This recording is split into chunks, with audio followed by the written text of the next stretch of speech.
Hi, I'm Rigger. This is You Are Right, and it's that time of the week. Episode 9 for Ice Queendom has dropped, and as usual for these reviews, I'm not going to waste too much of your time. Let's dive straight into it. Right before we do though, if you could please leave a like, share, comment, subscribe for more, those things would be really appreciated. But let's just jump into it. So, this episode was very interesting. I actually had a few problems with a little bit of it, but I also really liked other parts. But there's nowhere to start like the beginning, and we open up and wow, they're really putting a lot of effort into making the recreation of the RWBY and Weiss bedside thing really as pretty as possible. It looks absolutely gorgeous. They're really playing with the shadows and making it look really nice. And there is definitely a huge portion of the audience, particularly on Twitter, who's going to be very appreciative and reading into this a whole lot. I can already predict what the next week of my Twitter is going to look like with, oh, you talk about RWBY, here's a recommended, everyone talking about this. But you know what, that's alright, have your fun, not what I'm interested in, but still very cool. And I do like that this is one of those scenes they made sure to give us in those 3-episode lead-ups. That means this does hit a little harder. Like, we all know this scene if you're a long-time RWBY fan, but if you jumped on here, they did make sure to include this so they know what they're talking about. And luckily, since that original scene was, barely a minute, they didn't really cut anything out. We pretty much got it all, so good stuff. And interestingly here, it actually seems to be real Weiss, somehow inside the nightmare, and the fact that RWBY's gone inside a dream within a dream, it's like connected their minds and they can have a little chat in this little hollow space. And here we get real Weiss talking about her loneliness, and loneliness is something that's been brought up a lot and will come up again in this episode. And so many people were talking about how, she recognizes it in Pyrrha, which doesn't really make sense because she wouldn't know Pyrrha's life, that's kind of the point. And lots of other things. And here I thought they actually did a good job where, they sort of addressed what actual RWBY did way later between Weiss and Yang. How Yang felt very alone growing up and, they had a different type of loneliness. And RWBY recognized that here, realizing how lonely Weiss must feel, and recognizing it within herself. Like, she did feel lonely too. I mean, she has a dad, she has a sister, those things are there. But the loss of her mother left a big hole in her. And she can relate to Weiss with that, with feelings of loneliness, even in a different way. And there are interesting points here. One is that Weiss says RWBY can move freely within the city, and that will come up. And she actually alludes to the fact that there might be a reason the barrel is on Present Rose the wrong way. And what that exactly is hasn't come up yet, but it probably will. I thought they were going to do something where Weiss knew how Weiss would attack, if that makes sense. She knew how negative Weiss would attack RWBY, and the flipped barrel would give RWBY some advantage, as if she planned it out like a mastermind. I'm glad they didn't do that, because that seems a bit much, but I'm sure it'll come into play at some point, and I'm very curious to what that'll be. And I do like that even though this is real Weiss, they do make sure to keep this scene a little bit creepy. They have the vines and thorns everywhere that they almost don't see or don't react to very much. And Weiss says things like, well, I've got to go to sleep. And you're like, yeah, she's just going off to die. And RWBY, you're going to do the same. Like, you're accepting it, you're going to sleep forever. And that's a pretty big theme, or big reoccurring thing that comes up in this episode is, Weiss telling people, I'm going to put you to sleep. And it's death. So I like that we're going there. And it's not just death in the dream. It's like, no, this is real death. This is death. So that's pretty cool. But they couldn't help themselves before they got out of here. One last line. Aren't we sleeping here together? Guys, can I prematurely, mute that phrase off Twitter or something? It's gonna turn up there anyway. Anyway, they knew what they're doing. They know what they're doing.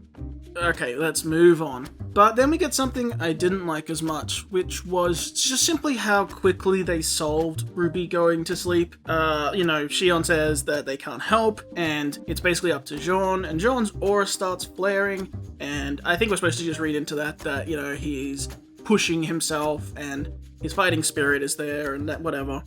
And he lifts RWBY up and, touches or repels the vines in her arm with the sword in the roof.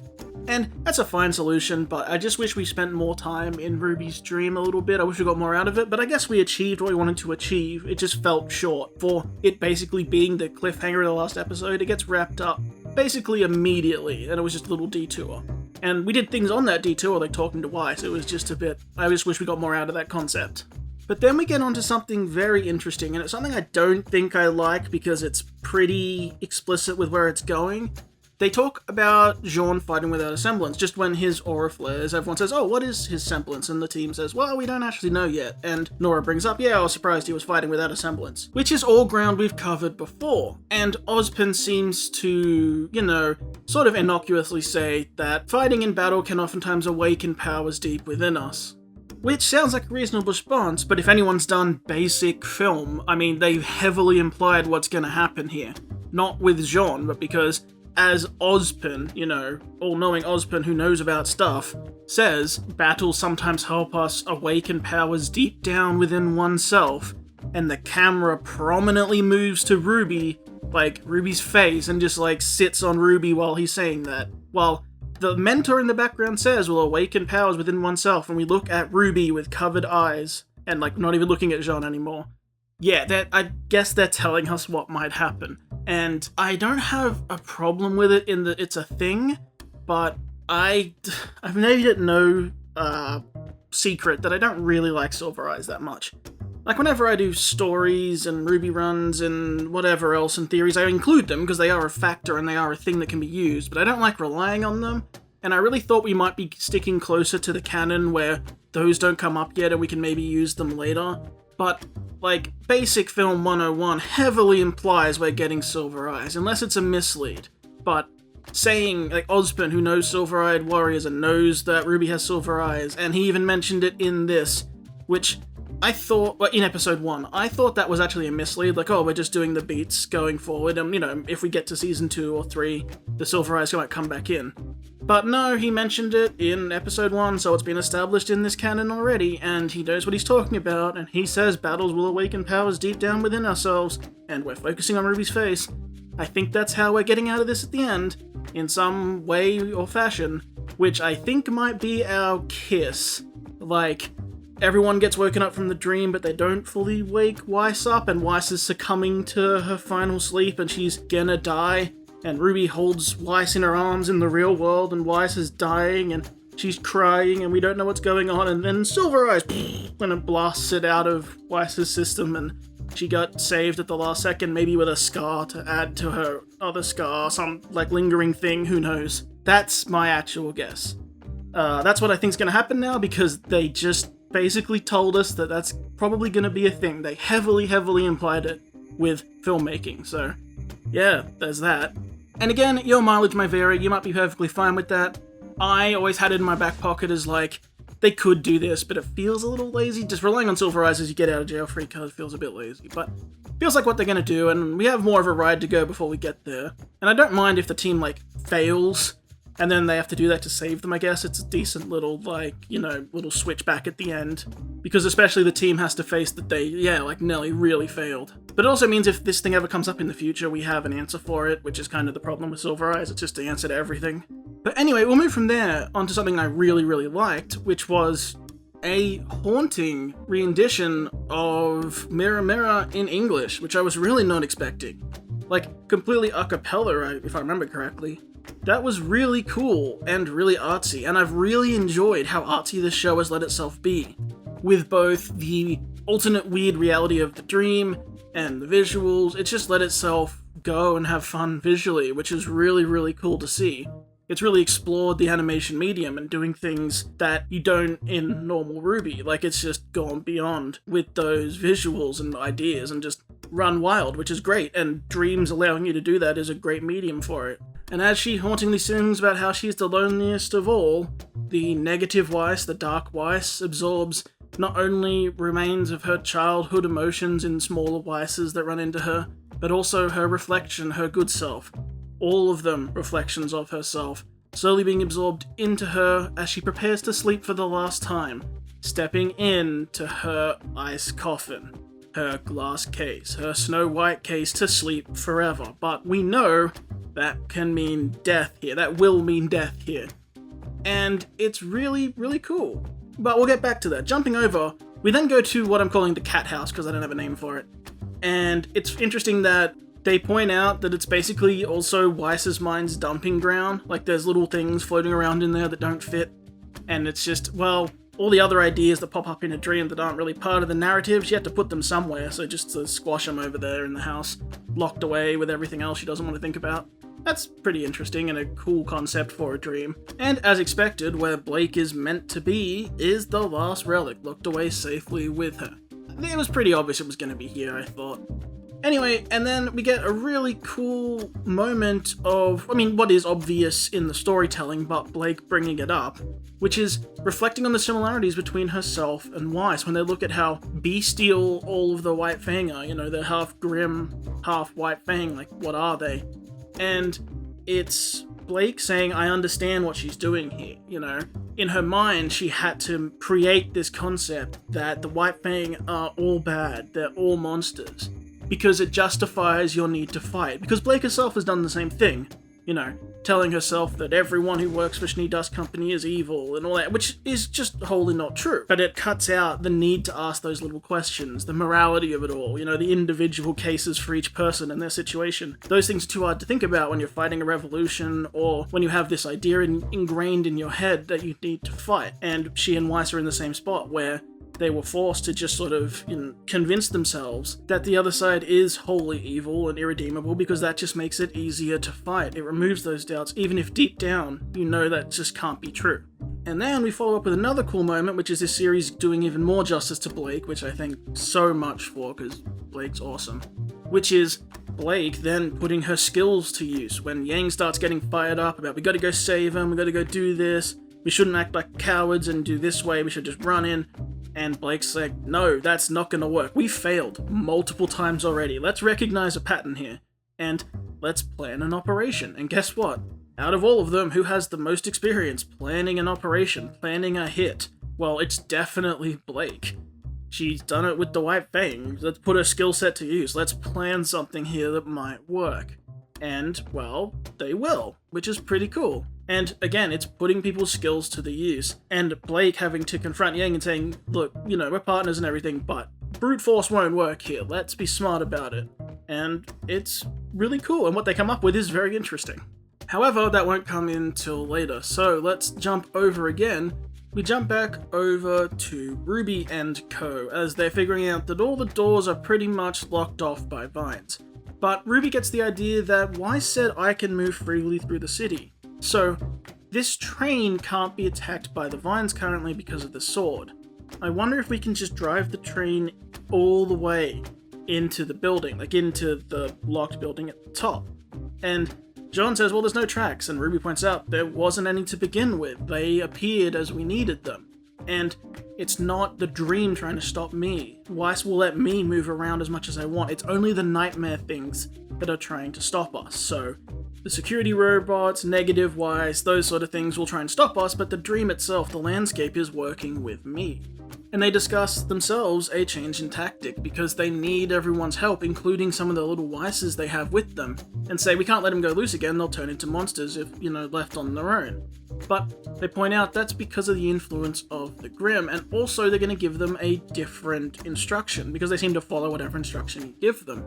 And their original instruction was fight for freedom, so they were just doing chaotic things, they were just going crazy. But what if they gave them a different instruction to fight for Weiss? And that should help direct them a little better. So that's what they'll do, including Pyrrha as well, because they also followed whatever instructions were given to them. And the ones that stayed near Jean didn't go out of control. So that's the plan. So they load up the train, and they start driving. And this scene is great. Seeing the tracks appear out of nowhere as they circle around the city while they're being fired upon. Seeing all the little Weisses cutely sticking their arms out the windows and just firing shots off. Seeing Pyrrha with a little Mertnaster also stuck out the window just shooting at stuff is great. And the idea that it makes logical sense because they have unlimited ammo basically on the train, even though it's never come up, it's just in dream logic it works anyway. And what I really, really like is that Weiss has to wake up. She was in the coffin, she was done. And this action pulls her out of the coffin, and the team may never know this, but they were probably not far off Weiss dying right then and there. They were too late, but just by chance, they saved her by doing what they were doing, and the Grimm needed to spit her back out to go fight this thing, to stop it. So they may never know how close they were to losing Weiss just then, and I really like that. It's okay for something circumstantial like that to happen here and there, when it has a bit of weight to it, and that felt like it had weight to it. Like, they have no idea how close it was, and that's cool. That's almost heartbreaking. It's like, oh my god, you have no idea. But because you stuck to your guns and are doing the right thing, you did manage to prolong her life and save her again a little bit, even if you never know it. But no matter how good they are fighting from the train, they cannot stop the Jacques Knight and the Dark Weiss stopping them. They do get stopped right outside in the courtyard. So it's showdown time. And it's RWBY versus Weiss. And guess what? Weiss wins easily. RWBY gets shot down. It looks pretty hardcore, actually. And Weiss goes over and stands on present rows and says, alright, well, this is it. And it is also heartbreaking, the little sound effects, the little voice lines given to the little Weisses getting shot out of the windows, but it looks like they get killed as they get shot out of the windows and fall back into the train. That's hardcore. Although, interestingly, the Jacques Knight pulls the sword out of the roof and the vines start encroaching, so they're really in a bad way. And time's running out, clock's ticking down, they're all gonna die or lose, and then the sky splits open, which is quite a, stretch. I don't know exactly how they're achieving that, but it links to the cat house and all of the White Fang pour in. Which is great, because if you're Weiss's mind, one of the best ways to distract the Nightmare Weiss from RWBY and all of them is with the White Fang, the other great threat that they're combating. It's a logical way to do things, and it's what I would call the Firefly defense, the, well, maybe more Serenity if you're going by the movie, but we'll just bring the enemy with us. That'll work, and, does. And so they're engaging in civil war. Go. Cliffhanger. Well, not exactly. Before we get there, we get Yang bursting out of the door on the bike, which is fantastic, and wearing the cloak. Someone called this out in my comments somewhere. Yeah, the cloak seemingly has the same properties as the sword, so they found that and worn it so they can get through the doors, because it will repel the vines, and probably Yang can pick up RWBY and they can get into the sanctuary, into wherever the Grimm is hiding on the stage. So that's really cool, use the bike for transport, use the cloak for defense, and get him in there. And we still haven't found out why the barrel was on the wrong way yet, but it might come up. And then, leaping down from the sky, again, I don't know how this portal opened, but I'm just rocking with it. It's, well, it's not Raven. It looks so much like Raven. It's Blake leaping out of the sky, dressed in half red, which makes her look exactly like Raven, with two weapons, one in a full sword mode that looks like Raven, but also, as we probably all can tell, part Adam as well. She's got the mask with the red on it, and she has red theming, which, yeah, makes her look like it's crossed with Adam. It's like she's embracing what Weiss thinks of the White Fang. She's embracing the Adam side of things in a phony way. She's putting it on, like, okay, I'll be the enemy she wants me to be, she'll fight me that way. And who do I know who was that? Who can I embody? Well, Adam. So, she comes decked out into Adam gear with two weapons, and yeah, with one of them being a katana. It is Adam, but it's also very Raven. That's so Raven. And coming out of a portal from the sky, also very Raven. It just has that feel to it. But it's definitely trying to allude to Adam. I don't know where she got the other weapon from. It's hard to see right now. Yeah, though that's it. Combat in the courtyard. RWBY's down. Blake is engaging with Weiss one-on-one. The Jacques Knight is around. The sword is being cast off somewhere. The vines are encroaching. The little Weisses are dropping. The Pyrrha is trying to help Jean. I don't know what he's going to do. Maybe go get that sword. And Yang's on the bike. So, a lot of stuff in action. Should be really cool. Overall, really enjoyed this. Have my little foibles and gripes, but that's always going to happen. I think it's still going strong. And we're heading in towards the finale. We got 3 episodes left. Can't wait to see what they do with it. Anyway, until next time, my name is Rigger. Hope you have a wonderful day, and I hope I did alright.